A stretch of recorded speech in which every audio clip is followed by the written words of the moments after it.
Student, this is Pankaj Dhiman, faculty member of SBS Law College, Shri Ganganagar. We are going to start the next part of the wide contracts. Wide contract हम पढ़ रहे थे, wide agreement हम पढ़ रहे थे. तो section 29 हमने यहाँ पे पढ़ना है, जहाँ पे ये बताया गया कि अनसर्टन एग्रीमेंट भी क्या होते हैं, वाइड एब इनिशियो होते हैं, और ऐसे एग्रीमेंट को भी कोर्ट में इन्फोर्सिबल नहीं कराया जा सकता. तो अनसर्टन एग्रीमेंट्स क्या होते हैं, जहाँ पे जो भी पार्टीज़ हैं उन्होंने जो भी एग्रीमेंट किया हुआ है उसकी टर्म एंड कंडीशन क्लियर नहीं है कि किसकी क्या लायबिलिटी होगी या किसी को क्या देना है या क्या लेना है. अगर वहाँ एग्रीमेंट जो है अनसर्टन है, उस कंडीशन में वो एग्रीमेंट भी क्या माना जाएगा, वाइड माना जाएगा. Section 29 of the act lays down those agreement as wide which does not have a definite meaning, जिसका डेफिनेट मीनिंग कोई नहीं निकल रहा, और it is not possible to determine the meaning, जहाँ पे उसका मीनिंग निकालना भी जो है वो इम्पॉसिबल नहीं है. Section 29 read as agreement the meaning of which is not certain or capable of being made certain are void. देखिए एलिस्ट्रेशन है, A agree to sell to B 100 of tons of oil. A जो है B को तेल के जो है 100 जो टोन्स, जिसको पीपे जो बोलते हैं, वो देने का जो है प्रॉमिस करता, एग्री होता है. This agreement is wide as it does not determine the type of oil. लेकिन देने का वादा तो करता है, लेकिन तेल कौन सा, मस्टर्ड ऑयल है या फिर कोई पेट्रोल है या डीजल है, तो वहाँ पे 100 टॉन्स ऑफ ऑयल देने का वादा तो करता है, लेकिन वो कौन सा तेल है ये क्लियर नहीं है. तो अगर ऐसे एग्रीमेंट होते हैं तो वो क्योंकि अनसर्टन है, जहाँ पे क्लियर नहीं हो रहा है कौन से हैं, तो ऐसे एग्रीमेंट जो है वाइड किए जा सकते हैं. The main purpose of this section is that the meaning of section should be clear. जब भी आप कोई भी एग्रीमेंट कर रहे हैं उसकी टर्म एंड कंडीशन जो है क्लियर होनी चाहिए, सब्जेक्ट मैटर जो है वो क्लियर होना चाहिए. If it is not clear और definite then no enforcement. Carter versus Agra saving bank का केस है. A document written to the defendant saving bank contain a promise that he shall pay ₹10 to the manager of the bank before the particular date. तो यहाँ पे document बनाया जाता है जिसमें defended जो है बैंक को बोलता है कि वो बैंक को जो है इतनी पर्टिकुलर तारीख को जो है ₹10 जो है दिया करेगा, एंड आफ्टरवर्ड पे the same amount every month. और उसके बाद यही अमाउंट जो है हर महीने भी दिया करेगा. तो एक्चुअली यहाँ पे क्या प्रॉमिस की जाने की बात हो रही है कि वो उसको ₹10 भी देगा बिफोर इतनी तारीख को, और हर महीने भी जो है उसको इतना अमाउंट देगा.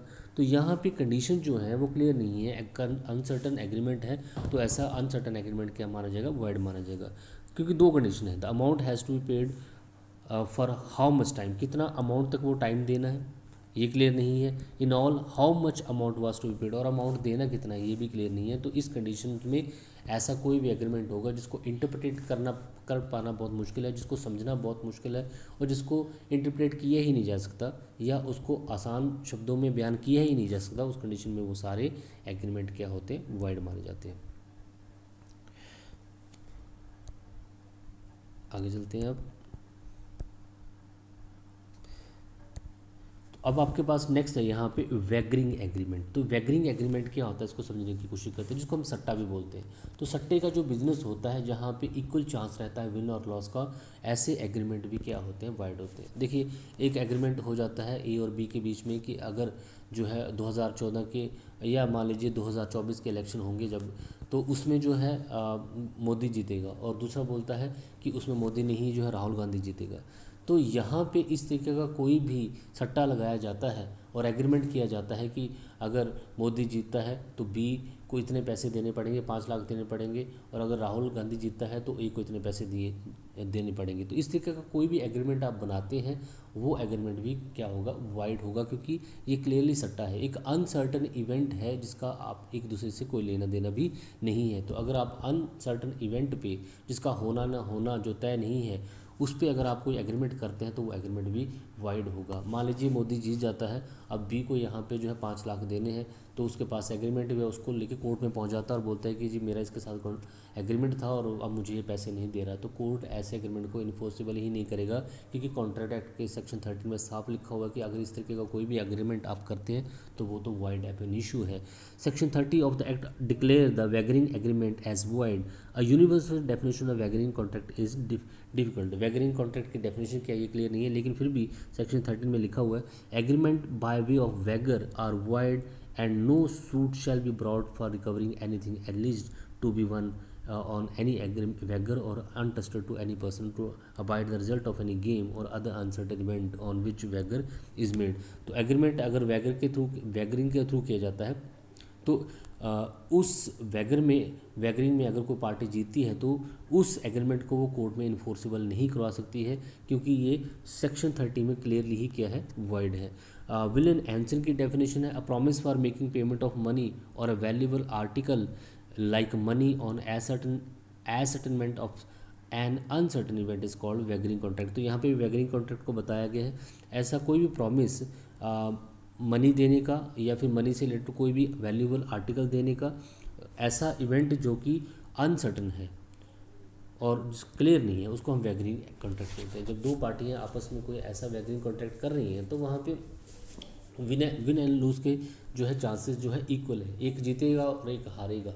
तो ऐसे केसेस में वो सारे एग्रीमेंट जो होते हैं वॉइड होते हैं। ए जो है बी को बोलता है कि इतनी तारीख को बारिश होगी, बी बोलता है कि इतनी तारीख को बारिश नहीं होगी, और इससे रिलेटेड वो एग्रीमेंट कर लेते हैं। अगर बारिश हुई तो इतने पैसे दिए जाएंगे और अगर बारिश नहीं होती है तो इतने पैसे दिए जाएंगे। ऐसे एग्रीमेंट जो होते हैं वो सट्टा के उसके पर्सपेक्टिव में आ जाते हैं और ये सारे क्या माने जाते हैं, वाइड एग्रीमेंट माने जाते हैं। सट्टे वाला कोई भी बिजनेस जो है वो एग्रीमेंट नहीं किया जा सकता है। देखिए Gherulal Parakh versus Mahadev Das AR 1959 supreme court का केस है। इसमें सुप्रीम कोर्ट ने डिफाइन किया है वैगरिंग एग्रीमेंट को, it is such a contract in which A contract with B that he shall pay money on the happening of any specific event. जहाँ पे ऐसा कॉन्ट्रैक्ट जहाँ पे ए कॉन्ट्रैक्ट करता है बी के साथ कि वो उसको पैसे देगा अगर कोई पर्टिकुलर इवेंट हो जाता है। ऑन द कंसिडरेशन बी जो ये बोलता है कि अगर वो non happening of the event, अगर वो इवेंट नहीं होता तो बी फिर जो है उसको ए को इतने पैसे देगा। इस तरीके के सारे एग्रीमेंट क्या माने जाते हैं, वाइड माने जाते हैं।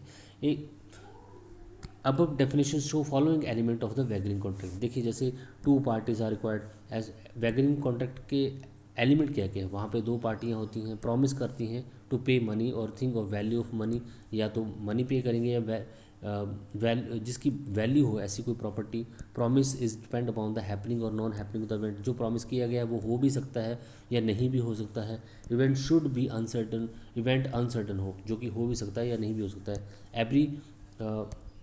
Every part has chance of winning, party has chance of winning and losing. दोनों पार्टीज़ के पास बराबर मौका है कि वो जीत भी सकते हैं या हार भी सकते हैं। नेक्स्ट है loss of one party shall be victory of the other party. एक पार्टी को हारना ही है और दूसरी को जीतना ही है। इंटेंशन ऑफ वैगर, यहाँ पे सट्टे का पूरा इंटेंशन है। The parties have no other interest except the winning or losing of the bet. Party का उस इवेंट के साथ और कोई इंटरेस्ट नहीं है, सिर्फ पैसे जीतने से।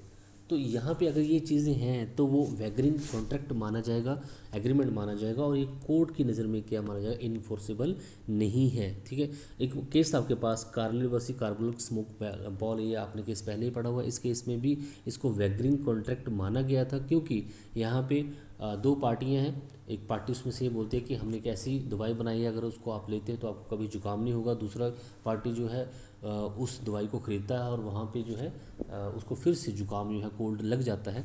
तो यहाँ पे बराबर विन एंड लॉस की सिचुएशन थी, तो इसको भी वैगरिंग कॉन्ट्रैक्ट यहाँ पे माना गया है।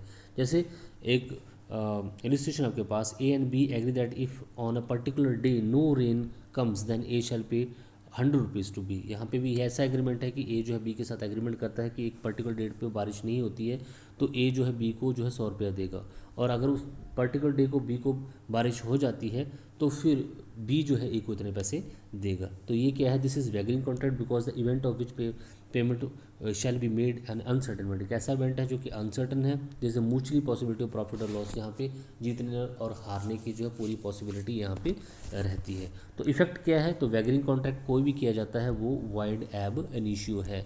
अब आपके पास यहाँ पे क्वेश्चन आता है, इसके कुछ एक्सेप्शंस भी हैं, क्योंकि आप मार्केट में आजकल देख रहे हैं कि सट्टा तो हमारे इंडिया में वैलिड नहीं है, उसके बावजूद भी आप MPL देख रहे हैं या ड्रीम 11 देख रहे हैं, तो वो भी तो सट्टा ही है कि पर्टिकुलर टीम जीतेगी तो इतने पैसे मिलेंगे।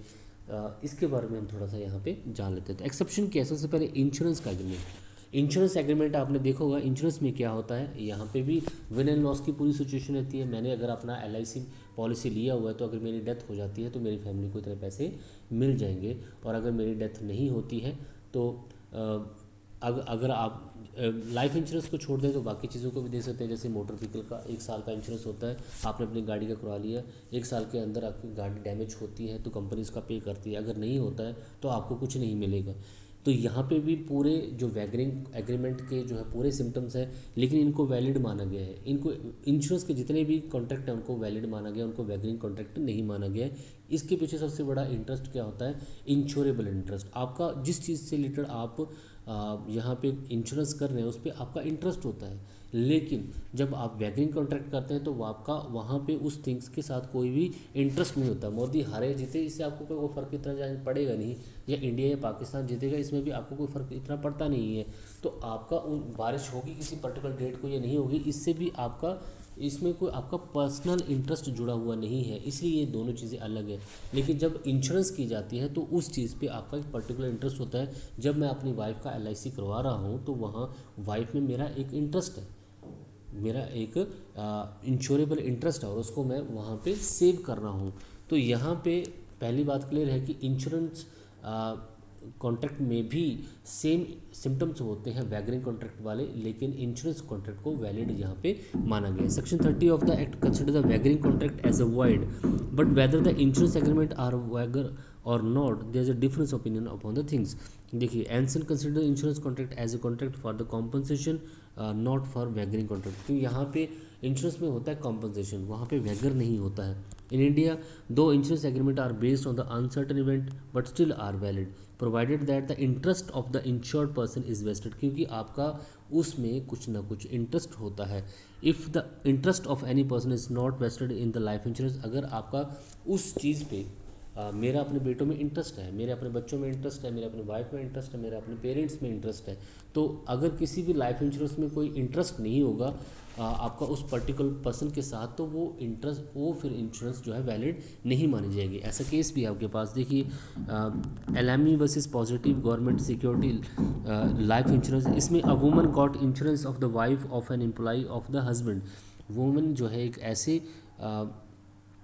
Wife of an employee of the husband, husband की एक एम्प्लॉय है, उसका इंश्योरेंस जो है कहाँ पे कराती है 25,000 का for the 10 year and 1 week after birth the transferred into the name. Later the lady who was insured died, लेकिन बाद में उस लेडी की डेथ हो जाती है, तो ये इंश्योरेंस वैलिड नहीं माना जाता है, क्योंकि उस वुमेन का उस एम्प्लॉय के साथ क्या कनेक्शन है। अगर एम्प्लॉयर और एम्प्लॉय का कनेक्शन हो सकता है, एम्प्लॉयर जो है अपने एम्प्लॉय का जो है इंश्योरेंस करा सकता है क्योंकि उसका उसमें इंटरेस्ट है। अगर उसकी डेथ हो जाती है या वो छोड़ के चला जाता है तो उसको बिजनेस में लॉस हो सकता है। लेकिन आप ऐसे पर्सन का इंश्योरेंस कर रहे हैं जिसका आपका कोई भी लिंक नहीं है, कोई इंटरेस्ट आप में नहीं है, आपका अपने बच्चों के साथ, अपनी फैमिली के साथ या अपने डेयर के साथ जो है इंटरेस्ट हो सकता है, कुछ हित आपका उनके साथ हो सकता है, लेकिन अननोन पर्सन के साथ नहीं हो सकता, इसलिए उन्होंने यहाँ पे इंश्योरेंस को वैलिड नहीं माना है।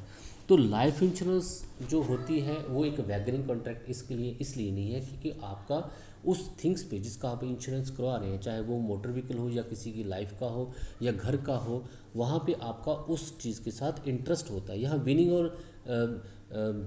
और लॉस की सिचुएशन नहीं होती। लाइफ इंश्योरेंस में तो आपने देखा होगा कि अगर क्योंकि डेथ वहाँ पे होना जरूरी होता है, लेकिन अगर डेथ नहीं भी होती है तो अगर वो सर्वाइव कर जाता है तो उस कंडीशन में भी उसको जो है वहाँ पे अमाउंट जो है मिल जाता है। तो विन एंड लॉस की सिचुएशन वहाँ पे नहीं है, इसीलिए जो है यहाँ पे इसको वैगरिंग कॉन्ट्रैक्ट जो है नहीं माना जाता है। Second, high low price transaction जो है डेली के डेली जो ट्रांजैक्शन चलती है, यहाँ पे पैसा अमाउंट कम या ज़्यादा होता रहता है, जैसे सब्जी मंडियों में जो होता है या कुछ ऐसा होता है, वहाँ पे भी उसको भी वैगरिंग एग्रीमेंट जो है नहीं माना जाता है। इसके अलावा लॉटरीज, तो लॉटरीज़ की अगर हम बात करें तो लॉटरीज इंडिया में चलती हैं, हालांकि ये 294A of Indian contract act Indian penal code के अंडर जो है लॉटरी जो है वैलिड नहीं है, लेकिन बड़ी सारी स्टेट ने इसको ऑथराइज़ कर रखा है क्योंकि ये इसका एक्सेप्शन है, क्योंकि इससे स्टेट को बहुत ज़्यादा रेवेन्यू जनरेट होता है। तो अगर किसी चीज़ में किसी गवर्नमेंट को रेवेन्यू जनरेट हो रहा है तो वो उसको वैलिड कर सकते हैं।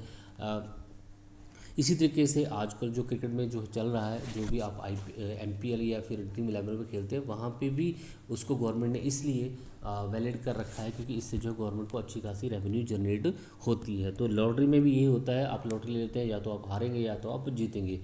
तो ये भी वैगरिंग कॉन्ट्रैक्ट के अंडर जो है, ये वैगर कॉन्ट्रैक्ट एग्रीमेंट तो है, लेकिन फिर भी बड़ी सारी स्टेट्स ने इनको क्या कर रखा है, वैलिड कर रखा है। इसके पीछे का रीज़न यही है कि इससे जो है सरकार चाहे तो कुछ भी कर सकती है, उन्होंने एक्ट बना के जो इनको वैलिड कर रखा है। पंजाब में बड़ी सारी लॉटरी होती है, क्रिकेट मैच में भी अब लीगल तरीके से सट्टा लगना स्टार्ट हो गया, तो वो सारे इसी उसमें आते हैं। चिट फंड जो है, चिट फंड में आपने देखा होगा कि वहाँ पे पैसे कलेक्ट किए जाते हैं और फिर चिट बनाई जाती है, और जिस चिट की निकला तो उसको पैसे दे दिए जाते हैं। इस तरीके के एग्रीमेंट को भी जो है वैगरिंग कॉन्ट्रैक्ट जो है नहीं माना जाता है। तो ये है आपके पास ऐसे कॉन्ट्रैक्ट एग्रीमेंट जो कि कानून की नज़र में जो है क्या माने जाएंगे, वाइड माने जाएंगे, लेकिन कुछ एक्सेप्शंस भी वहाँ पे हैं, वो भी आपने देखे। Thank you so much, have a nice.